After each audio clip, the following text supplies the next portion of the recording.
Namaste and welcome.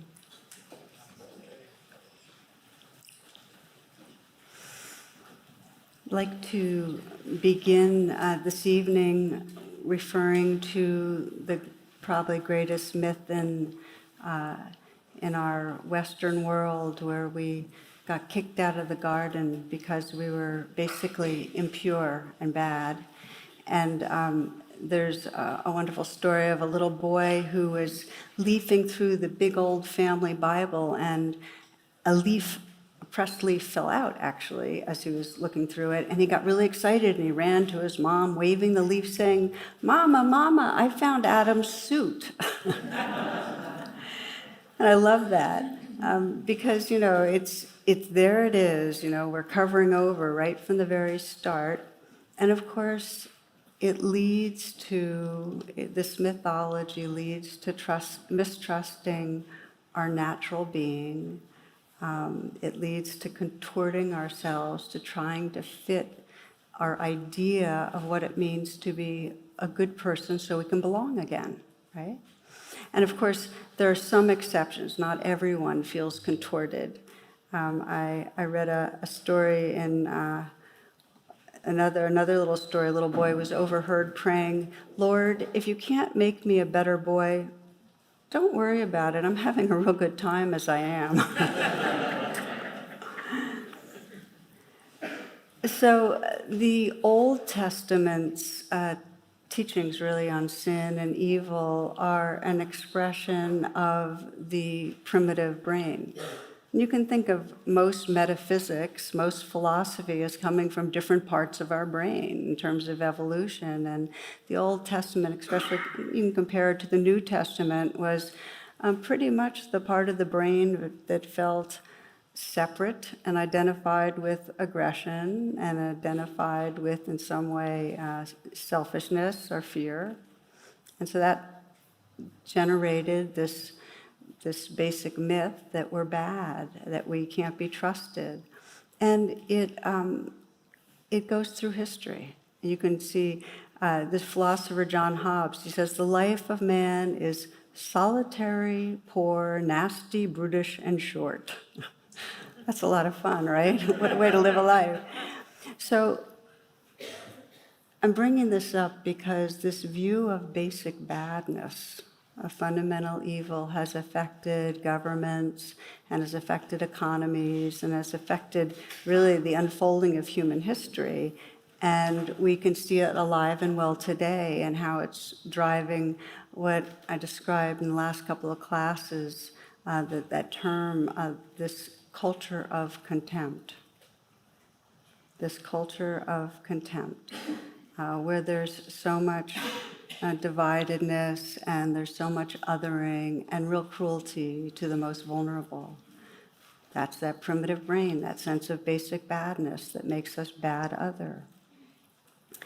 And it continues in a personal way in our psyches, and we can see it, that to the degree we mistrust ourselves, we're going to mistrust others, and it's going to be very hard to be intimate with others. It's going to shape our relationships, it's going to shape our political views, it's going to shape the experience of how we work and how creative we are, and our happiness.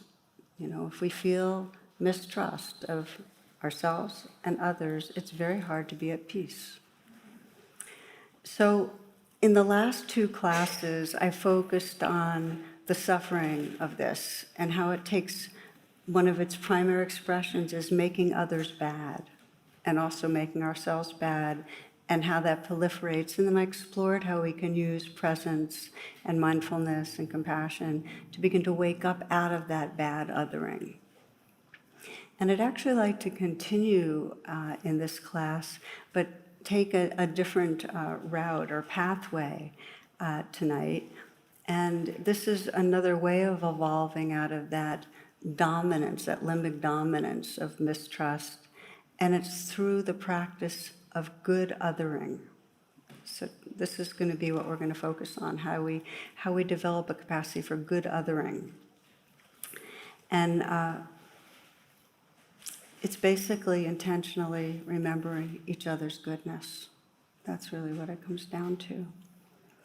And it nourishes a very different mythology that instead of feeling like we were in some way kicked out of the garden and we're in the red and we're not okay, it nourishes the mythology that says, to me this is more of an understanding than a mythology, is that we are the garden. We can't be kicked out.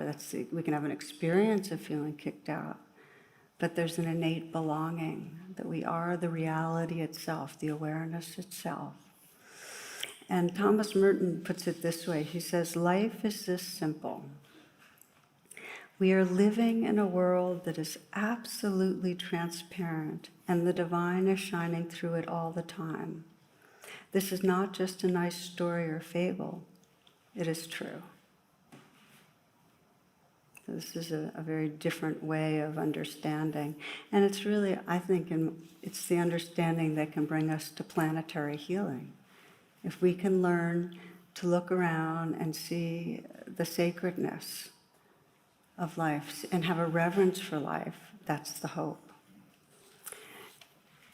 Many of you have heard of Rachel Naomi Remen, who's a wise woman, doctor, healer, and she describes in one of her books, I think it's My Grandfather's Blessings, the term, and this is a Jewish term, tikkun olam. And tikkun olam is the dedication to healing the world. And this is how that creation story goes. In the beginning of creation, something happened, and the original light of the universe was shattered into countless pieces. It lodged as shards inside every aspect of the creation. And the highest human calling is to look for this light, to point at it when we see it, to gather it up, to see it, reflect it, pay attention to it, and in so doing, we repair the world. So this is a calling, and Rachel says, it's an important and empowering one because it lets us know that every single one of us, no matter how frail or flawed or imperfect we are, that no matter how we feel about ourselves, we have exactly what's needed to be part of that healing, which is this capacity to see the light and the goodness, to look for it, to remember it, to collect it. It's part of the healing. So we look for it in our friends, and we look for it in our children, and we look for it in the trees and in the vulnerable being that needs our help and in this planet that needs our protection. We look for it. So you might think for yourself, what happens to you when you encounter someone and you actually sense the light or goodness in them? When someone's doing a good deed, when someone is being kind or generous or is lit up in some way, a child or just a gentle being, what happens when you see that? And for most of us, there is a kind of warmth that spreads through us, a feeling of goodness, and the Buddhists call it loving kindness. That when we see the goodness, we start feeling this warmth of loving kindness. And it's possible to train ourselves to see it more. So there's a story I saw in the newspaper. This took place in New Delhi in a train station, and apparently a monkey got electrocuted and it fell between the tracks. It was touched some high tension wire and it fell between the tracks in this train station.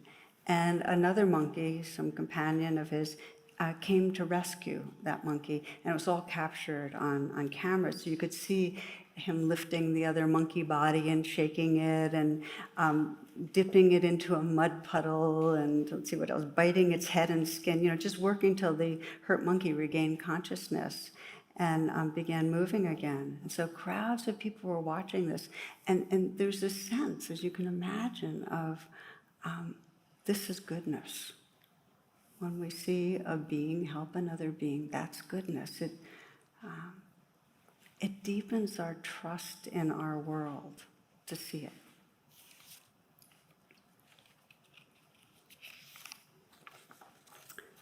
Okay, so the fear message from the primitive brain is you're kicked out of the garden. Something's wrong with you, something's wrong with others. And the message from our awake, integrated heart-mind is, you are the garden, you belong to the garden. So the question is, if you really sense it in terms of the perennial philosophy, what the message is on belonging to the garden is really that every one of us has Buddha nature. Every one of us has the divine nature of God, or whatever word we want to put in there, the light, the spirit, it's in every one of us.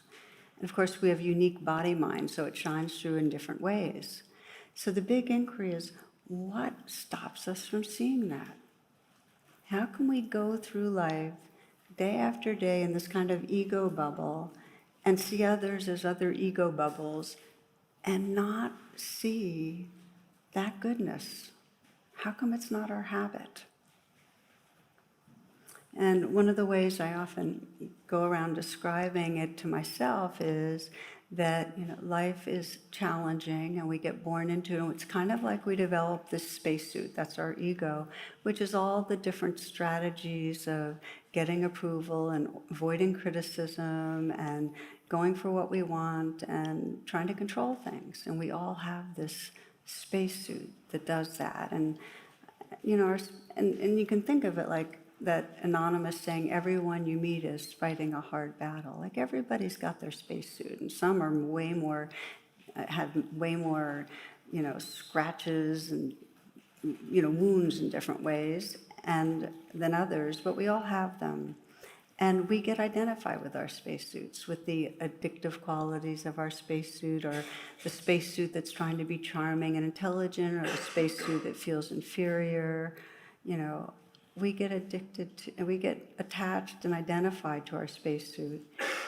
And the more our spacesuit is driven by grasping and fear, the more that identity gets hardened. And the harder it is to see other people beyond their spacesuit. In other words, the more we get identified with our spacesuit and forget the awareness and love that's here, the harder it is to see beyond other people's ego spacesuits. Does that make sense? When we're caught in our spacesuit ego self, it's hard to see beyond the others. I often talk about it in terms of that statue of the Buddha where they discovered the covering of plaster clay, but it was over a solid golden Buddha, but the covering was put on to protect the statue through difficult years.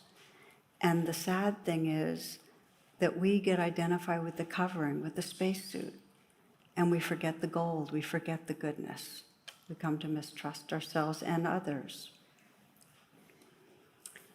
One of the great philosophers, Martin Buber, describes our relationships, and he describes it how if we're identified with the ego self, I am the aggressive self, or the selfish self, or the self that's always is always ambitious, or I'm the whatever, then we're going to relate to others. It's going to be I to it. Others are going to be objects to us.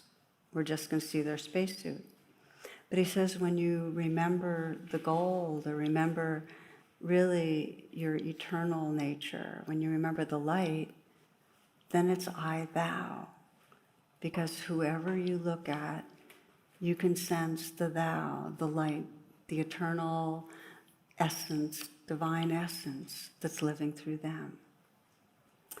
So part of what we're exploring in this class is how to make the shift from an ego to ego relationship, where we're feeling caught in our egos and that's all we're seeing in others, to that I, thou, where we're really seeing the gold and helping each other remember it.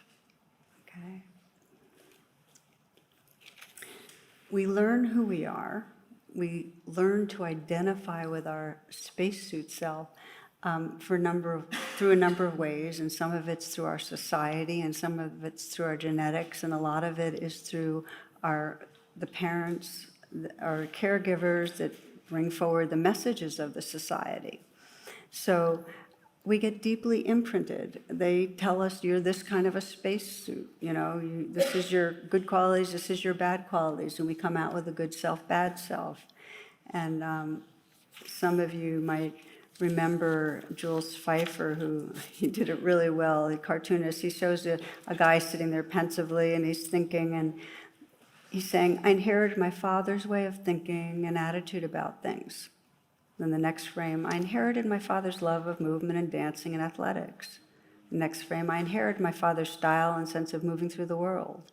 And the last frame, and I inherited my mother's contempt for my father.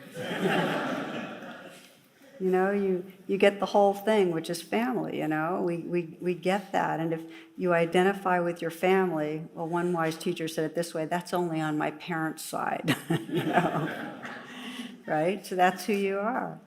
So just to note that we internalize the messages of what they thought was good, and we internalize what they thought was not good. And the good self keeps us just as far from the gold sometimes as the bad self. Because when the good self says, oh, you're really so smart or so pretty or so athletic, then we hitch our identity to that. But then we have to keep on proving that thing. And we don't feel the deep security of knowing the essence of who we are. It's truly golden. Okay? So let's do a little reflection here. Let's pause together. And so you can get a little bit of kind of more connected to, okay, what are the messages you took in?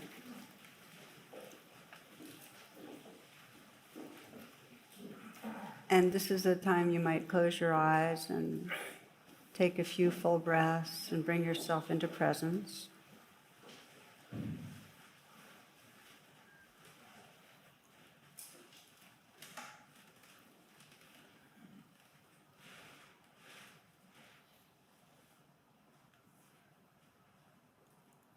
And imagine that you're a young child, maybe 4, 5, 6 years old, in a room that you perhaps spent a lot of time in with your family or with whoever you grew up with. And if it's easier to think of yourself as 7, 8, or 9, that's fine too, but young. And imagine yourself with your parents or caregivers in a familiar room. Both of them are there, you are too, you're either sitting or standing, but sense you can see both of their faces. And maybe there weren't two, it might have been you grew up with a single parent, foster parents, whatever, but just see who would have been there. And I'm going to assume two, because I'm going to start with one at a time, just look at that person's eyes looking at you. And if you could sense a message coming through those eyes, how do they want you to be different? In other words, what don't they like? What do they disapprove of, or what are they critical of?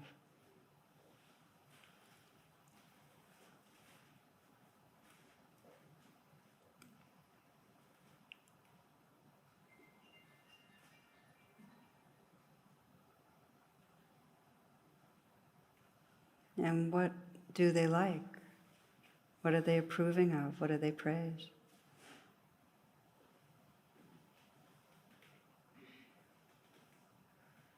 And take your time, see it through one's eyes, and if there are two, both eyes, both of their eyes. What are they disapproving of? What are they approving of? What do they like?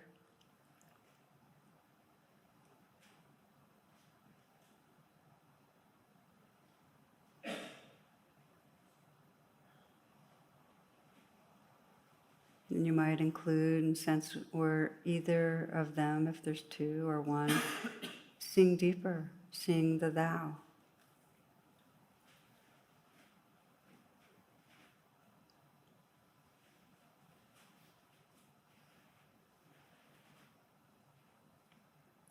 And sensing in yourself, what have you carried over the years? What's the imprint? What's your identity, your spacesuit identity of the good self or bad self?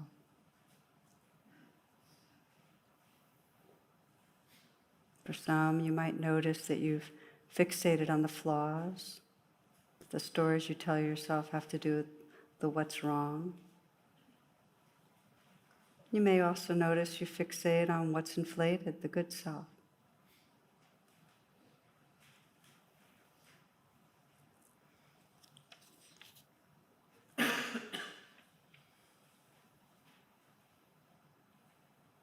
Then you just might ask yourself, is there a trusting of basic goodness? Of that light, the shard in that myth of light that's in each of us. The light of awareness, the warmth of heart. Is there trust? So just noticing it for now. Keep that with you, and you can keep on reflecting on this and just sensing. Because it's very, very powerful to be aware of how we're identifying. To the degree we're identifying with surface qualities, to the degree that there may be a sense really of that goodness. It's important. You can keep your eyes closed if you like, or you might want to open them. As I mentioned, one of the big forces that shapes our sense of our goodness is societal, and it very much affected our sense of our values, very much impacted by societal biases, including biases around race, religion, socioeconomic, and onward. Very quickly with those biases, it becomes I and it. The other becomes an unreal other. And I now speak as a white person. We might think we're colorblind, but many are beginning to become aware of just how deep the conditioning is to sort for racial difference and to devalue. And what happens is then it blocks a true experience of our own goodness, and it impacts also who we judge. So I wanted to share a story on this of one woman facing the impact of social bias. Am I gorgeous, my child asks, drawing the word out like puff taffy. Yes, I say you are. The pink and teal dress is probably made of highly flammable material, some chemist's approximation of something in satin. Pudgy fingers decorated with pink polish trace the sequins. I love this. A pair of bubblegum pink wings flap softly, little feet dance in sparkly red slippers. I'm just like a real princess. Yes, I say you are. Thick blonde hair, blue eyes, rosy cheeks, flawless skin. This child is the American epitome of beauty. This child, my son. He's 4 years old and prefers to wear dresses. Maybe it's a phase, maybe not. Even as I wonder how I produce such an angelic-looking creature, I wish he would put on some pants and go back to playing with toy tractors, not because it matters to me, it doesn't, but because I'm already hearing in my head the name-calling he'll face in kindergarten. Many adults already seem a bit disturbed by the dresses. Strangers utter awkward apologies when they realize he's not female. This culture wants little boys to dream only of baseball, trucks, and trains. This culture has no room for little boys who want to be gorgeous. He picks up a parasol a neighbor gave him and opens it jauntily over his shoulder. Am I beautiful, he asks. I sweep him into my arms and plant a kiss on his cheek. Always.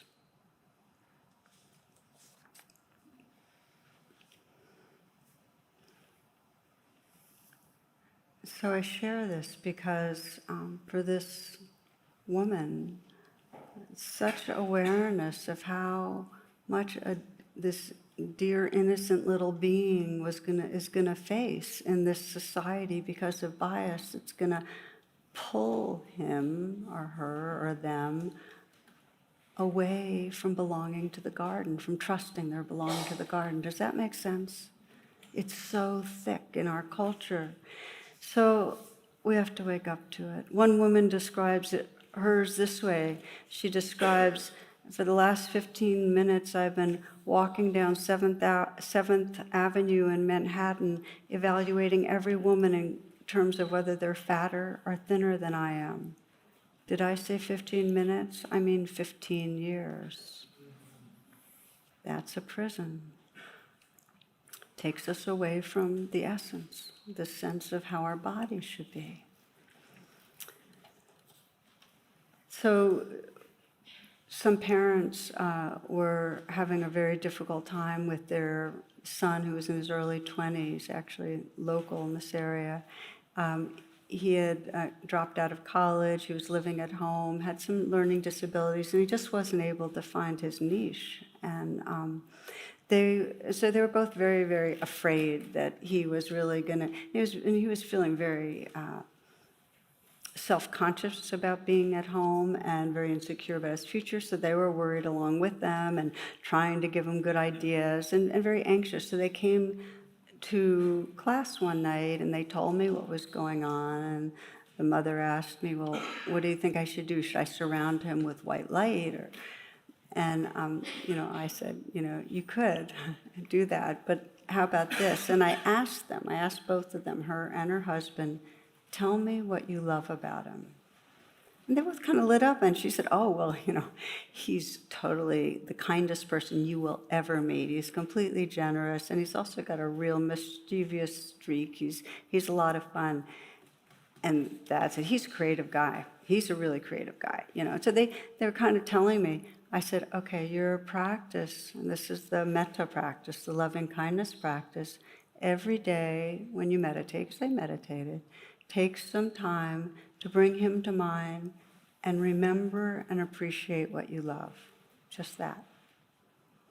So I saw them about a month or a month and a half later, and they were much lighter. In fact, they said, he's volunteering now. He's doing some video work for a nonprofit, and, he's doing better, and things had lightened up.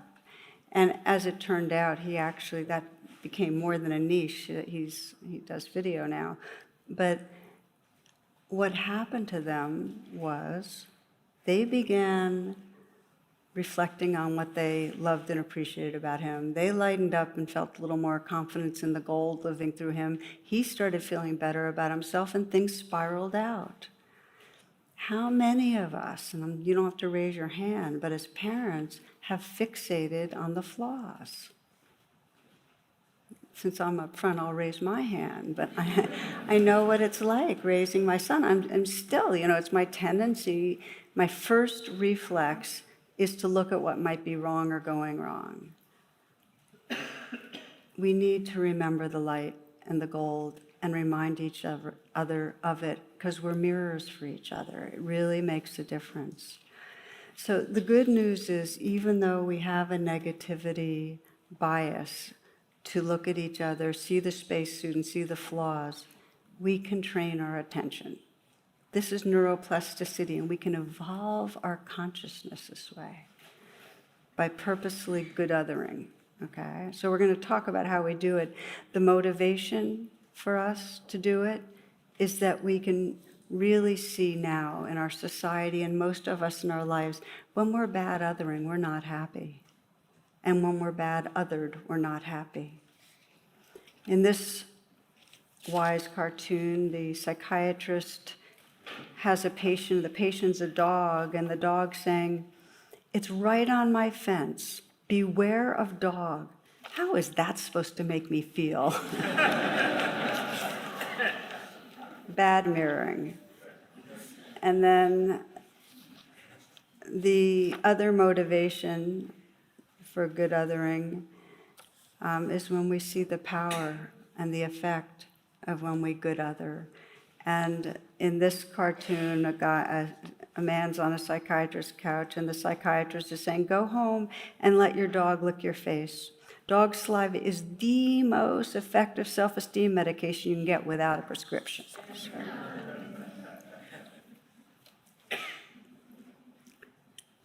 I think every one of us has seen the power of it, of good othering.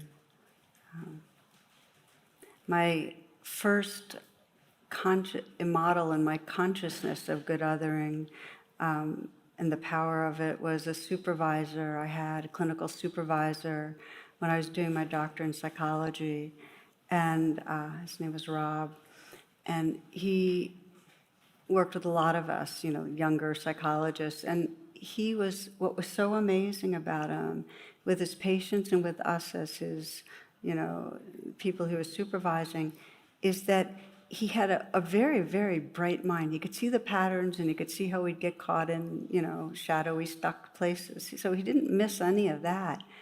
But he so authentically appreciated the goodness in others and let them know that he created this field of safety in a sense that we could trust ourselves that was just, it was just beautiful.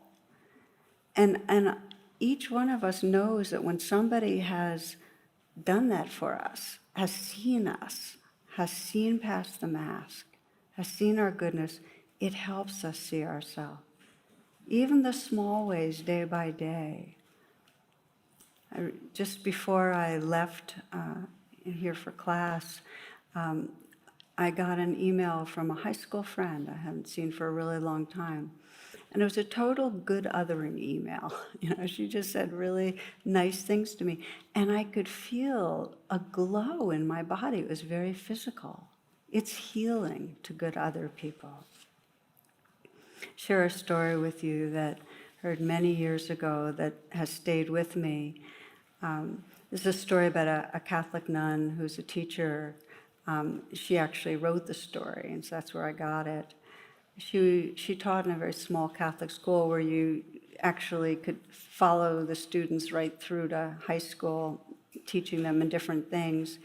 And so she got to know them very well, and she was particularly fond of one of her students, a young man named Mark, who was very mischievous. He was totally respectful, but he was full of fun.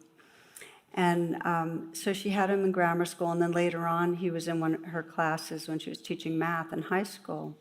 And she remembers that this class had a very difficult season, and the math was hard, and they were kind of at each other and at themselves and tense and edgy. And one Friday she had them put everything aside, and she had them write a list of the names of the other students in the class, and next to each person she asked them to write the nicest things that came to mind about them. And so she took the lists and she cut them up, and the next week she gave each student the list of the things that others had said about them. And she said she was really surprised and touched at what happened to the mood of the class. She heard people mumbling, "Wow, I never thought that mattered to anyone," and "Wow, they really like that," So they didn't mention the papers anymore, but there's more harmony in the group, and things went on, and that class of students graduated as seniors, and several years after they graduated, she was returning from a trip herself, and her parents let her know the sad news that one student, Mark, had been killed in Vietnam. Just to let you know how long ago the story was. She went to the funeral, and she saw all the classmates. Mark's classmates were there. And at one point, Mark's father took her aside, and now I'll read you. He said, "I want to show you something." He took a wallet out of his pocket. "They found this on Mark when he was killed. We thought you might recognize it." And opening the billfold, he carefully removed 2 worn pieces of notebook paper that had obviously been taped, folded, and refolded many times. I knew without looking that the papers were the ones on which I had listed all the good things each of Mark's classmates had said about him. "Thank you so much for doing that," Mark's mother said. As you can tell, Mark treasured it. Mark's classmates were gathering around us. Charlie smiled rather sheepishly and said, "I still have my list. It's in the top drawer of my desk at home." Chuck's wife says, "Chuck asked me to put this in our wedding album." "I have mine too," Marilyn said. "It's in my diary." Then Vicky, another classmate, reached right there and then into her pocketbook and took out her wallet and showed her worn and frazzled list. "I carry this with me all the time. I think we all saved our lists." And that's when I finally sat down and cried. The heart breaks open when we let in the goodness of other people, the preciousness of life.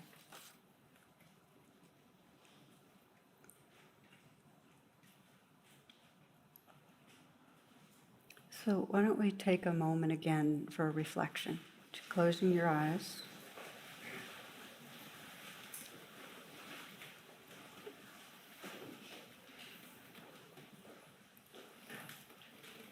We can reflect on taking in the goodness from people that are actually offering it, and we can also do it in a meditative way.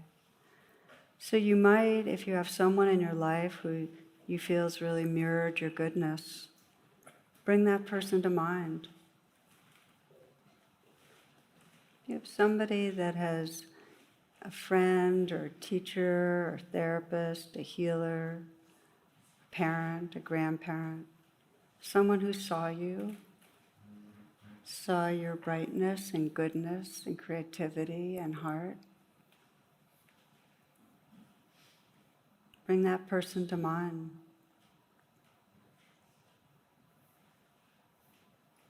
And see if you can remember or imagine them looking at you and in some way letting you know or conveying their appreciation of your goodness, how their eyes look, the care that comes through. And if someone's not coming to mind, then imagine someone you trust, that you honor, that you love, teacher, healer, and it could be someone you know or someone you don't know personally, but someone that you imagine could behold you as thou. Spiritual figure that could look at you and appreciate the light that's there, and in some way give the message of your goodness.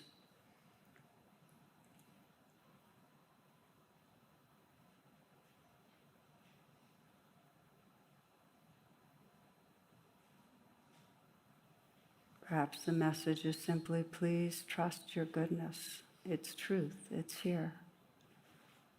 You can just let it in.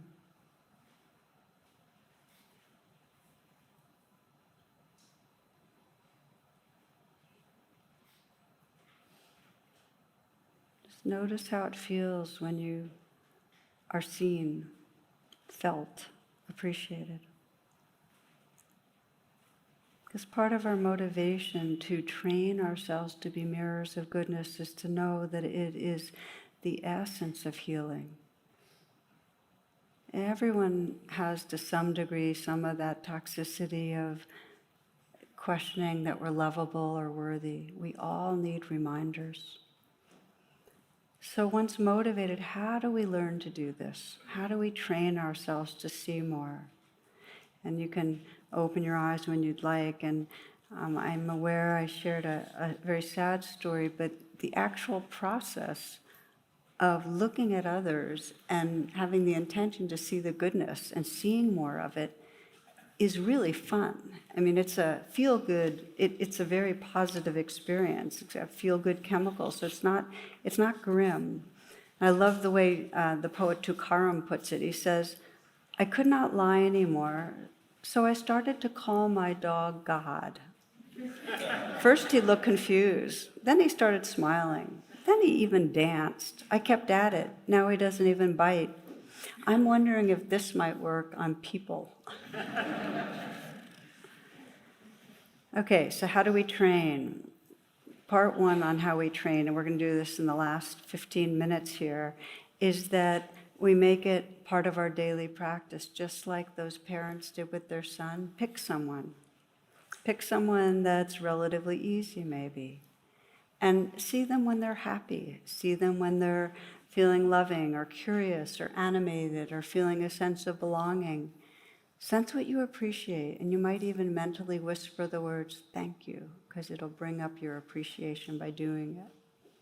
Now take note that some people are easier than other people to do this with, okay? So you might start where it's easy. Many people find it's easiest with young children, or if somebody's already passed away, or our pets, or something like that. You just kind of bypass the personality stuff, you know? But that's okay, because if you're having really big aversion, then in a way it's called spiritual bypass to try to see the goodness. If you're feeling real aversion to someone, start by honoring that there's aversion. Make the U-turn, be with what's being triggered off, okay? You'll get around to the goodness later.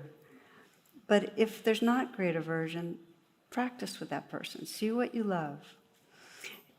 there's just a very simple reflection that you can do, and we'll just practice it for a moment right now.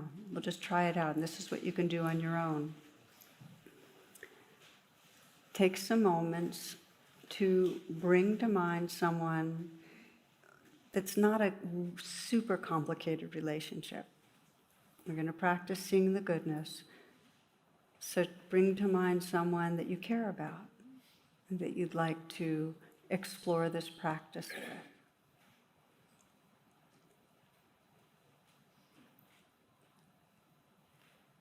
And this reflection has been adapted a bit from some of the teachings of Christian mystic Anthony de Mello. Now, attempt to look at this person as if you're seeing them for the first time. So you're not being influenced by all the past knowledge or experience of them, good or bad. And as you look for things in them you may have missed because of familiarity. Because familiarity can breed staleness or blindness or boredom. So look fresh. Anthony de Mello says you cannot love what you cannot see afresh. You cannot love what you are not constantly discovering anew. So consider this person, and you might mentally say the word thou. Just mentally whisper thou. Thou.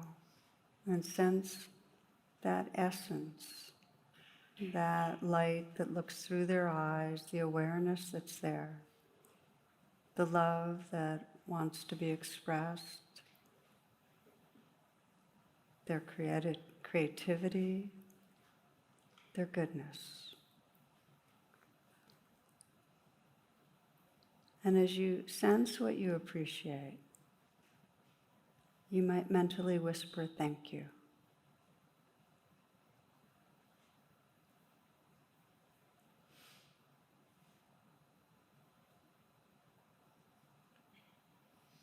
Noticing how when you open your heart to appreciate the goodness in another, you become more whole.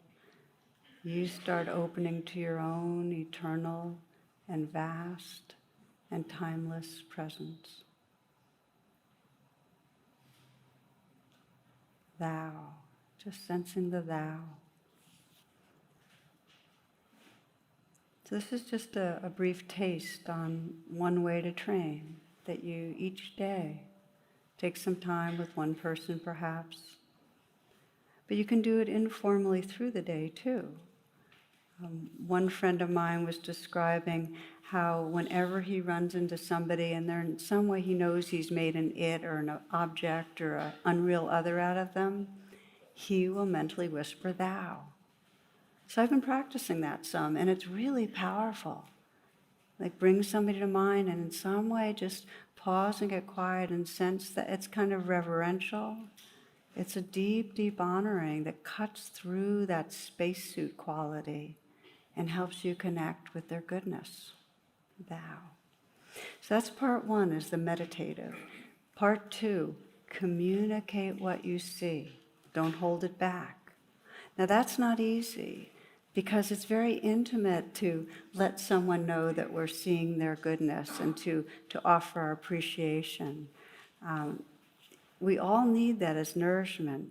So to practice in your meditation communicating it, just sense that you're letting someone know, but then also do it in daily life. This is Mary Oliver about her dog, in Dog Song. She says, Percy, that's her dog, wakes me up and I'm not ready. He slept all night under the covers. Now he's eager for action, a walk, then breakfast. So I hasten up. He's sitting on the kitchen counter where he's not supposed to be. How wonderful you are, I say. How clever if you needed me to wake me. He thought he would hear a lecture, and deeply his eyes began to shine. He tumbles onto the couch for more compliments. He squirms and squeals. He has done something that he needed, and now he hears that it was okay. I scratch his ears. I turn him over. I touch him everywhere. He's wild with the okayness of it. Then we walk. Then he has breakfast, and he is happy. This is a poem about Percy. This is a poem about more than Percy. Thank you, Mary Oliver. She's good. So we practice expressing the goodness that we see. We practice with the dear ones that we think will benefit. And this is how, again, Anthony DeMello puts it. He says, it's a sobering thought that the finest act of love you can perform, the finest act of love you can perform is not an act of service, but an act of contemplation, of seeing. When you serve people, you help, support, comfort, alleviate pain. When you see them in their inner beauty and goodness, you transform and create. Seeing the goodness. Now, there are many ways of doing it. There's many ways that we can see it and let someone know. We can say, I love you, or we can say, wow, you have an amazing way of being kind to others and making others feel comfortable. One growing friend with Dan Mulhern, he teaches at Berkeley, he's an expert in the field of leadership and organizational culture. He wrote a post about his Aunt Linda and about her memorial service, where people were speaking about her. And he described how everybody was speaking about her realness, and they all came together and they said some of the very same things about her. In fact, they felt like they were stealing each other's lines, because hear what they said about his Aunt Linda. He said, when you're with her, it's like she's always saying, I'm glad you're here. I'm glad you're here. So I was taking that in and sensing, wow, when you're with somebody that truly sends that message, wow, I'm glad you're here. To be welcomed into another's heart in that way, that's seeing the goodness. That person's seeing your goodness. So if all we remembered when we went through the day is when we're cut off, just to say thou in our mind, and in some way let another person know that we're welcoming them, we'd have it. What are some supports that you can do to help you remember this? Okay. For me, one of them is in my morning meditation, I just think about who I'm going to see that day and have the intention to be awake so that we can be mirrors for each other. Sometimes I'll reflect, okay, this is the last day of my life, or this is the last time I'm going to see this person. And what would I want to say? It's Stephen Levine put it this way. He said, if you had a few days to live, who would you contact? What would you say? And why aren't you doing that now? Another thing you can do, a friend of mine taught me this some years ago, is when you're with somebody, look at the color in their eyes. Like, ask yourself, what color eyes are these? Because if you really connect with the eyes, thou will start happening. Does that make sense? Window of the soul. Sense the eyes. Pause more in conversation, because if you get out of the mechanical speed of conversation, if you're not rehearsing what you're going to say, in the space that opens up, you'll be able to sense more what you're appreciating. Slow it down. And then emails. One of the things I do, not always, because some days I'm just flashing out emails, but I often will review emails to see if there was a missed opportunity in some way to be grateful or appreciative. And saying it out loud is going to make life hell for me, because now if I'm speeding along, I'm going to have to slow it down even more. So I'm grateful to be able to do that, though. So as a way of closing, we started by talking about being kicked out of the garden. And what we're really exploring is this shift from the mistrust and bad othering to the kind of good othering that helps each one of us know that we belong. This really is the healing. This is what Tikkun Olam is. It's seeing the light and bringing it back into our world with that I-thou relationship. So I'd like to close in that spirit, if you will, to ask you to reflect one last time.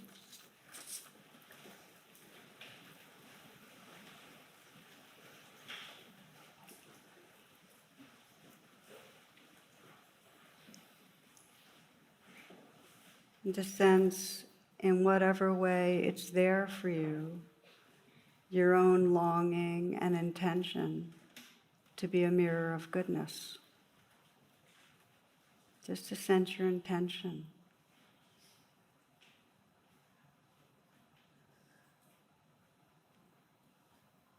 Sometimes we feel it as a kind of longing. It's really the voice of our purest heart that does care about our world, cares about life. That place in us that wants to be that force for good, tikkun olam, waking up to the light. So just to feel that intention. And you might consider someone close to you that you care about.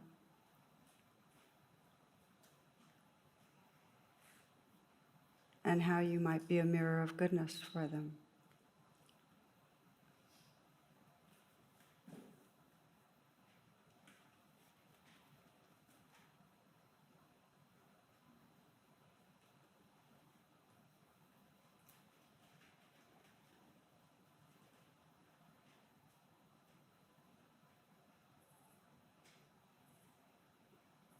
You might bring to mind all of those beings, those sitting here, those reflecting with us, and all those beings everywhere that really do care about suffering. They care about those who are most vulnerable. They care about our living earth. Those through history who have cared, those who will care, and those who don't know they care but are in confusion and delusion, but deep down they care. Really, it's all of us. To sense that light and that goodness. To imagine a world where increasing numbers are waking up with the same intention of good othering, of seeing that light and bringing it out of each other, of remembering our shared light. We close with the words of the poet Mark Nepo. My soul tells me we were all broken from the same nameless heart, and every living thing wakes with a piece of that original heart aching its way into blossom. This is why we know each other below our strangeness, why when we fall we lift each other, or when in pain we hold each other, why when sudden with joy we dance together. Life is the many pieces of that great heart loving itself back together.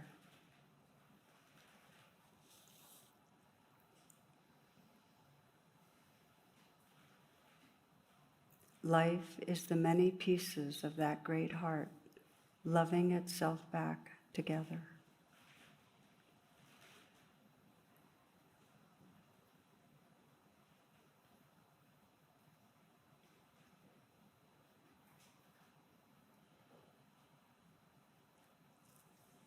Namaste and thank you.